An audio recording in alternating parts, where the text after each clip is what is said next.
Order. Order. I call Mr. George Galloway. Ms Brooke, the highlight of my parliamentary career was undoubtedly the wonder goal I scored for the House of Commons football team at the Stretford End at Old Trafford at the Manchester United Theatre of Dreams.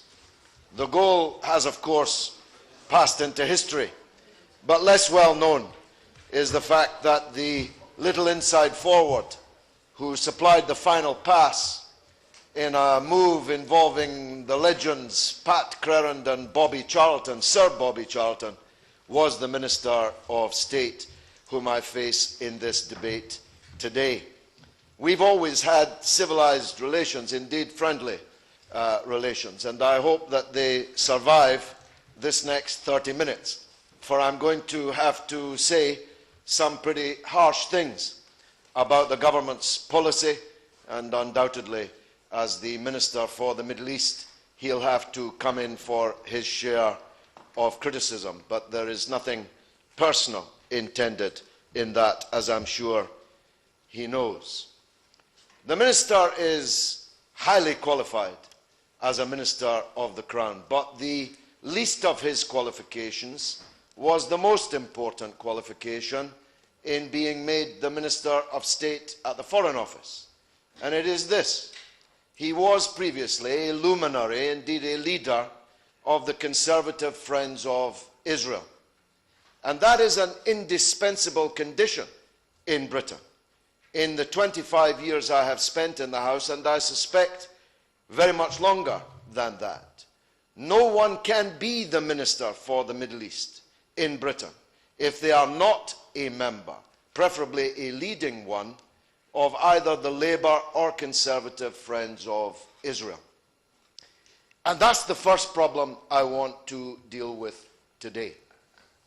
It's the fact that you have to be a friend of Israel to be the Foreign Office Minister for the Middle East, which speaks volumes about the absolute unwillingness on the part of the British state, the British government, the British Parliament, to face up to its responsibility to the Palestinian people.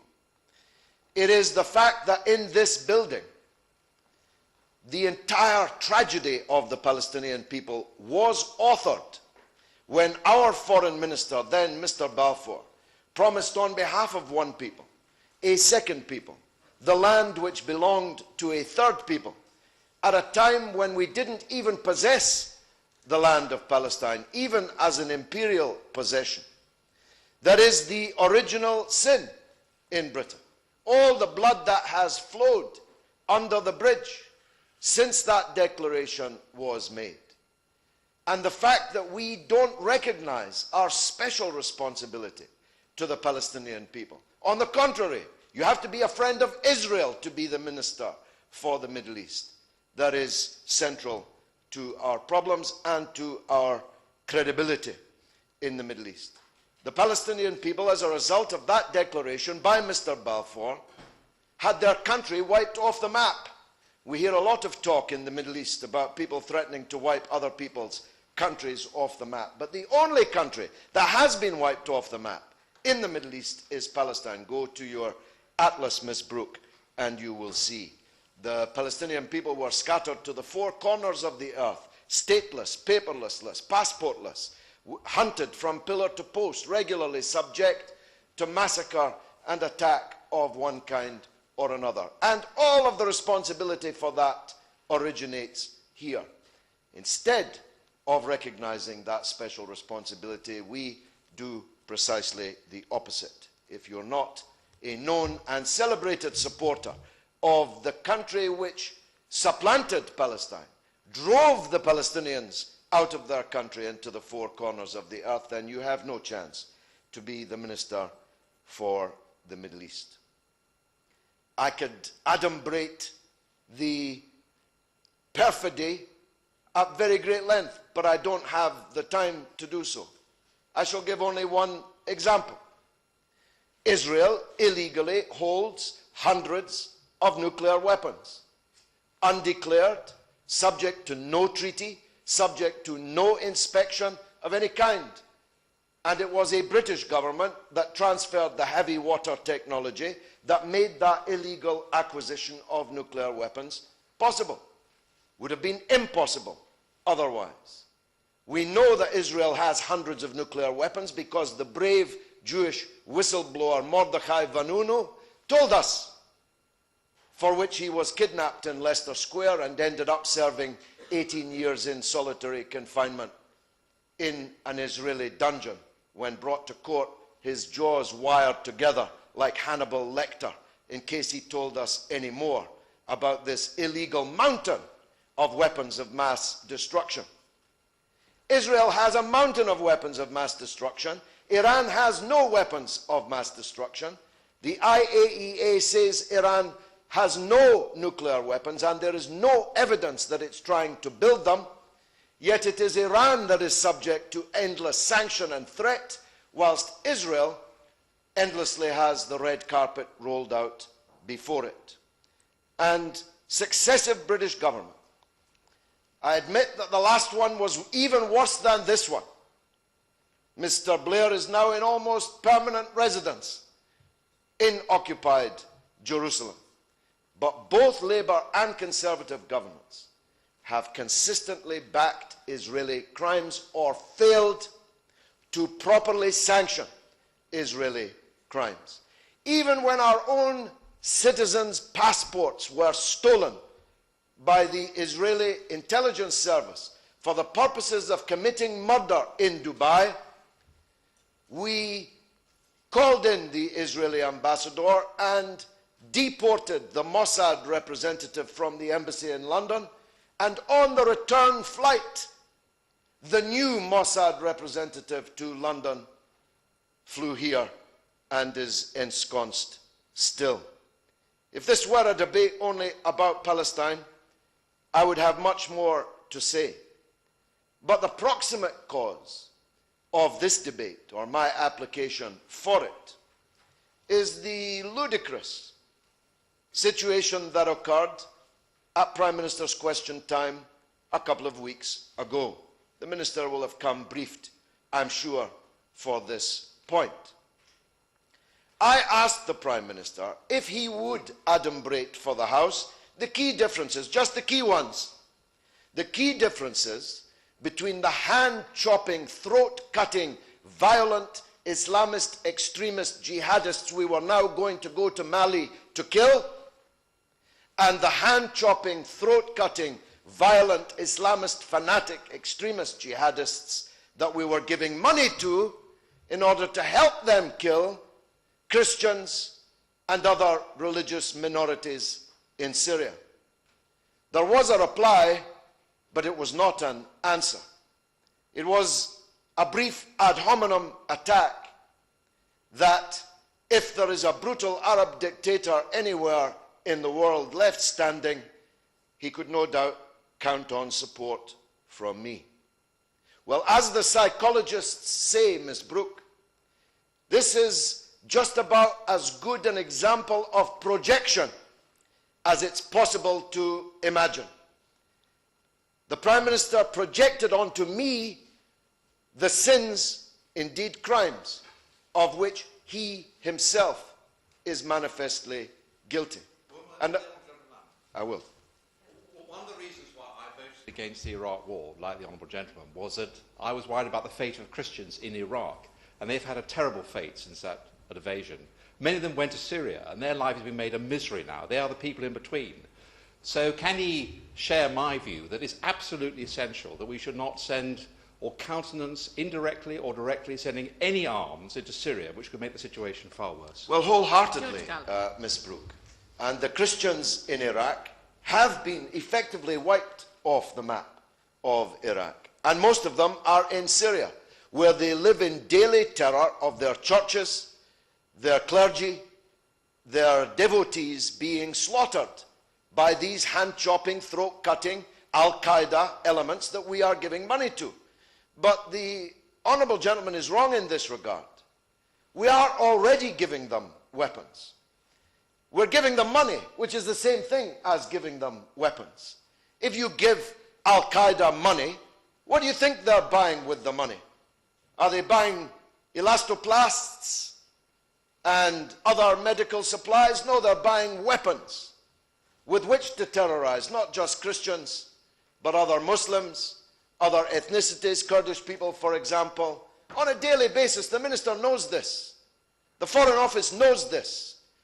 And they have to give an answer. If not to me, then to the British people. What are the differences between the jihadists we're killing in Mali and the jihadists we're financing in Syria? And I know why the Prime Minister didn't answer my question. For there can be no logical answer, surely, to that question. For there are no differences. Al-Qaeda is Al-Qaeda. The Al-Qaeda mindset is the Al-Qaeda mindset wherever it is to be found. And I demand an answer to that question. The people in this country deserve an answer. After all, it's their money that's being given. And I said to the Prime Minister, I asked him, did you read Frankenstein? Did you read it to the end? Don't you know that Dr. Frankenstein's monster broke free and out of control? And that's why it's called a monster. But as a case of projection, it's really pretty difficult to beat. In The Guardian, an American journalist by the name of Glenn Greenwald, I think the day after, if not the day after that, wrote the following: Cameron's attack on George Galloway reflects the West's self-delusions. In an act of supreme projection, the British PM accuses a critic of lending support wherever there is a brutal dictator, the core policy of the US and the UK. Who can doubt that?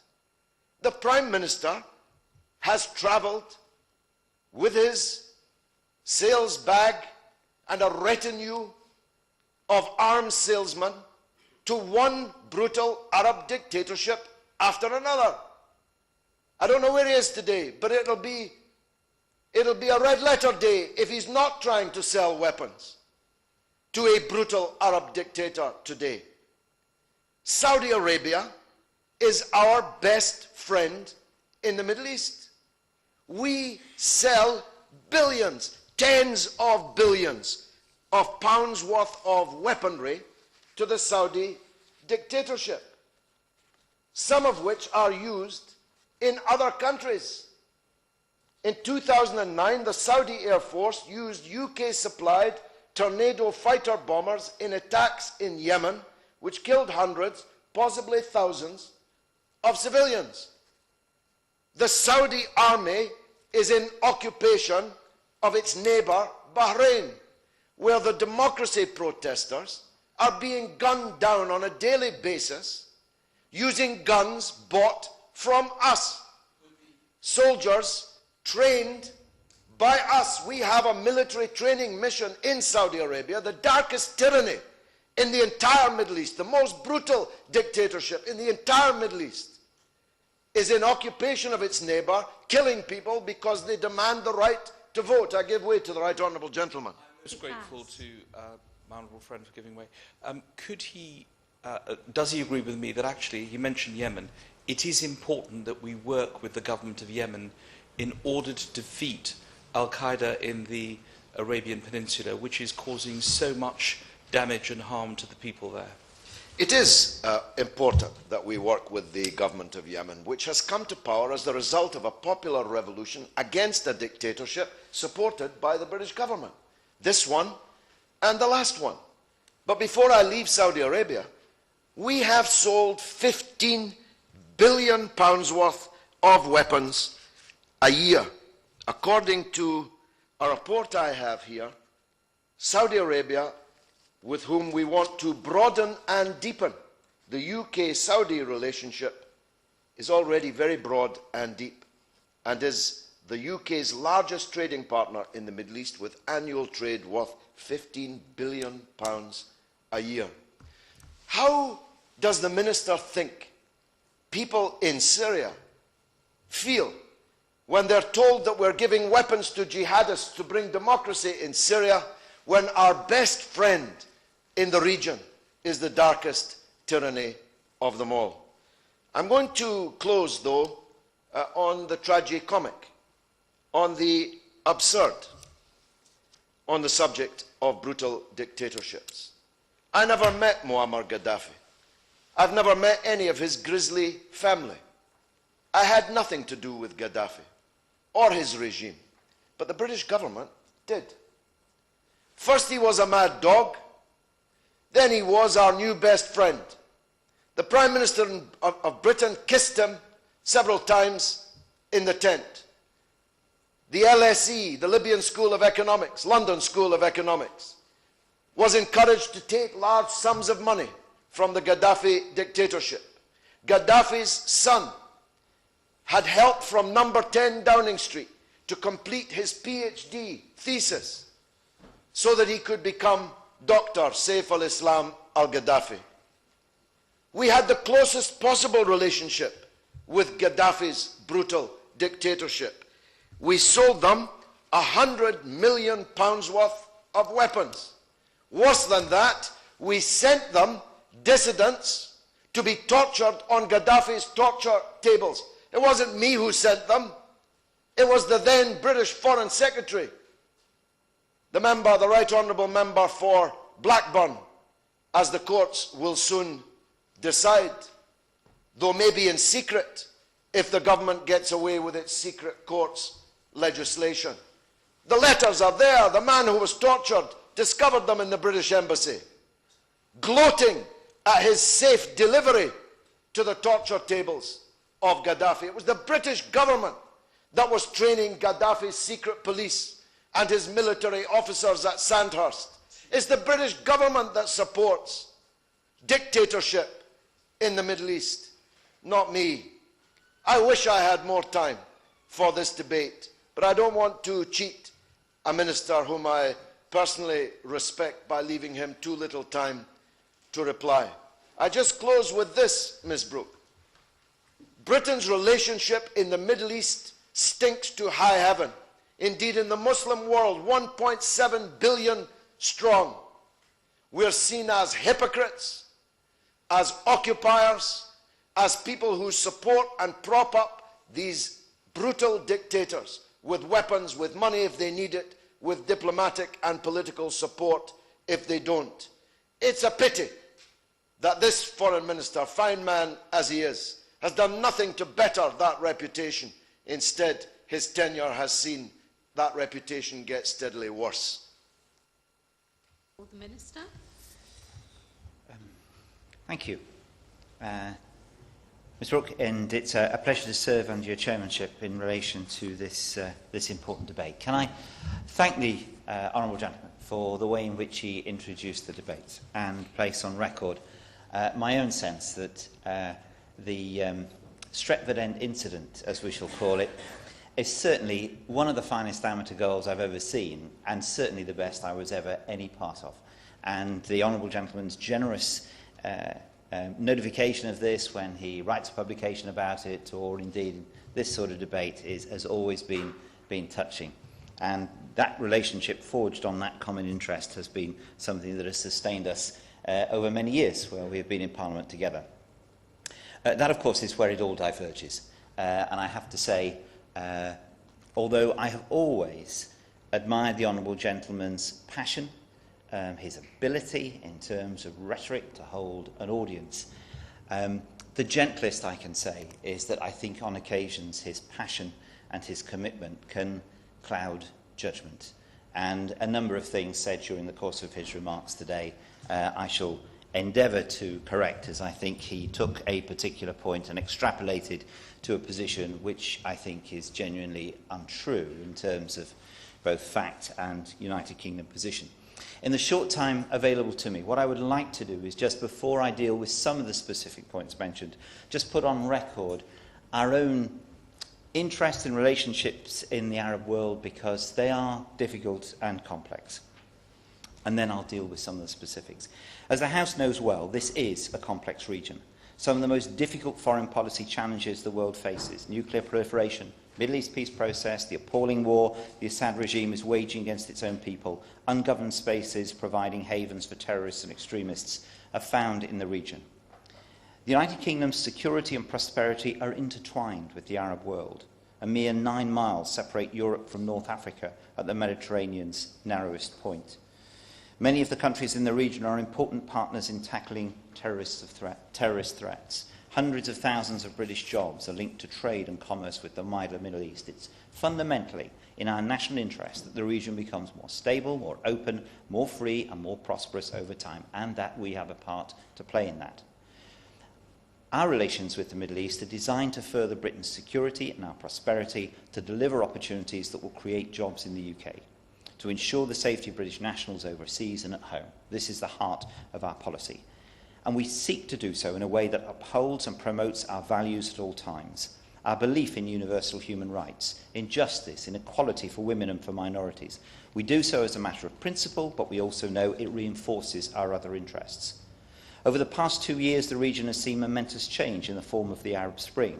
Change which at its core has been led by the people of the region in a demand for dignity, a voice, a fair prospect of employment. This change was always going to be a long process, yet much has already been achieved. From Tunisia with its democratically elected parliament, Morocco with its free elections, Yemen undergoing a political transition, all of these are genuine achievements. In the region where almost 60% of the population is under 25, the Arab Spring has demonstrated the aspirations of citizens of the region for a voice, a right to share in the prosperity of the 21st century, and that is the same as their peers in other parts of the world. Arab exceptionalism has gone. The UK has been clear in its support for those strengthening the building blocks on which inclusive, accountable societies are based. We're supporting those striving to deliver strengthened rule of law, a thriving civil society, political systems based on genuine citizen participation and a plural, balanced media. Through our Arab Partnership Initiative in Egypt and Libya, we've supported free and fair elections through assistance to domestic observer missions. In Tunisia, we've strengthened legislative protection for the freedom of expression. In Morocco, we're supporting anti-corruption initiatives. The support is based both on our values and a clear understanding that in the long term, a more inclusive, accountable region is more likely to deliver lasting stability and security for the region and for us all. But bringing together our values and interests can at times be a difficult balancing act. Conflicts sometimes arise, as we have many mutual values with the country of the regions, but there are also differences between us. We have different cultures, histories and traditions, and we cannot underestimate the significance of this. And all that has been done in the past may not have been good, and we are paying a price now, in the courts and in terms of public opinion. Where we do not agree on values, however, we need to work this through, dealing with the differences honestly and frankly. We don't see eye to eye on all our values with countries of the Middle East or on any part of the world. In an increasingly interconnected world, security concerns pay no regards to borders. We speak of the global economy, and British nationals live in all parts of the world. Although we may be an island, isolation and disengagement is not an option. We need to work with countries in spite of different beliefs, faiths and value systems in a way that upholds human rights and values, and that can be difficult. Dialogue is the most effective way to find this common ground on areas where we can work together, to encourage where necessary, and to challenge other governments towards policies that are respectful of human rights, justice and equality. This is the approach we're taking, but I do not pretend for a minute that it's not without conflicts and difficulties, and consistency is not an easy aim, nor is it possible always in practice because of the differences in different places. Let me deal, if I may, with one or two of the specifics that the Honourable Gentleman mentioned. Israel. Yes, I was been a Conservative friend of Israel all the time I've been in Parliament. It does not preclude being a friend of others in the region as well. When I was last with the President of the Palestinian Authority, he said he knew of no other politician who was pursuing the case of the young man killed by a tear gas grenade in Nabi Saleh at the hands of the IDF a couple of years ago. My visits to the family had meant a great deal. I do my best to make sure that our concern for rights and the needs of those in the occupied territories are represented by the United Kingdom. I'm aware of the tensions, and those people who've known my past have been perfectly accommodating in relation to it. It enables me to speak very toughly to the government of the State of Israel. It was I who called in the ambassador recently over settlements. It was in my time as minister holding this job that we're able to support a motion at the United Nations condemning the settlement building against both the United States and Israel. So I will not accept from him, if he does not mind, a sense that my background with Israel leads me into a difficult position in relation to this. And I would remind him that the Right Honourable Gentleman, the member for Exeter, who held my position some time ago, was no particular noted friend of Israel and was indeed able to do the job as effectively as I hope I'm trying to do. Don't be hurt by what I said. No, I said I'm not. it's a qualification. It's a qualification to be the minister for the Middle East. It's not his fault. But why then did the British government abstain, a cowardly abstention, in the overwhelming vote to recognise Palestine as a member of the United Nations? Why then won't he bring sanctions to bear, like the sanctions they've brought to bear on Iran, on Israel for holding illegal nuclear weapons, occupying other people's territory and refusing to leave it? Why not? In my answer, I was indicating that it's not a requirement for the job, which I think he was indicating a friendship with Israel. And I was pointing to the fact that one of his own colleagues had held the job without such a qualification. The reasons why we didn't support the vote for, not for membership of the United Nations, but to advance the cause of statehood in the Palestinian authorities was because we had explained what we believed were most in the interest of the Palestinian Authority, which was not a vote at the United Nations at that time. But our commitment to the statehood in due course for the Palestinian people is very clear, and I reiterate it again today. Without wishing to stay on that subject and just cover briefly the others, Iran's nuclear programme. I have to say Iran is still acting in defiance of multiple International Atomic Energy Agency resolutions, including the most recent resolution adopted last September, and no fewer than 6 UN Security Council resolutions. And the IAEA has expressed its serious concerns about the possible military dimension to Iran's programme. Anyone who mistakes what is going on in Iran and believes it's purely peaceful are missing the point. If it was purely peaceful, it is not difficult for Iran to demonstrate it. And we still hope that during the course of this year they will take the opportunity to do so. But the IAEA has indeed made reference to the possible military dimension of that programme. In relation to Syria, the Honourable Gentleman again went too far. It is not true that the United Kingdom is supplying Al-Qaeda either with money or weapons. I do not believe either that to characterise what is happening in Syria as an attack on the Christian minority is accurate either.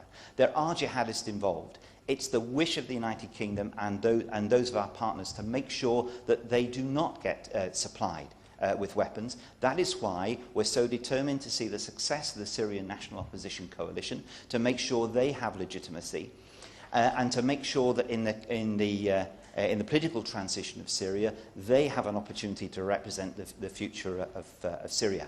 We are more than well aware of, indeed, we're more than well aware of the risks and the danger of jihadists having become involved in what was originally very clearly an expression of reform and opinion against the Assad regime, which has now turned into something different because of the length of time the situation has been unresolved, not through lack of effort by the United Kingdom with the United Nations. And we are extremely concerned for the Christian minority and for others, which is why there must be an effective rule of law, but it must cover all.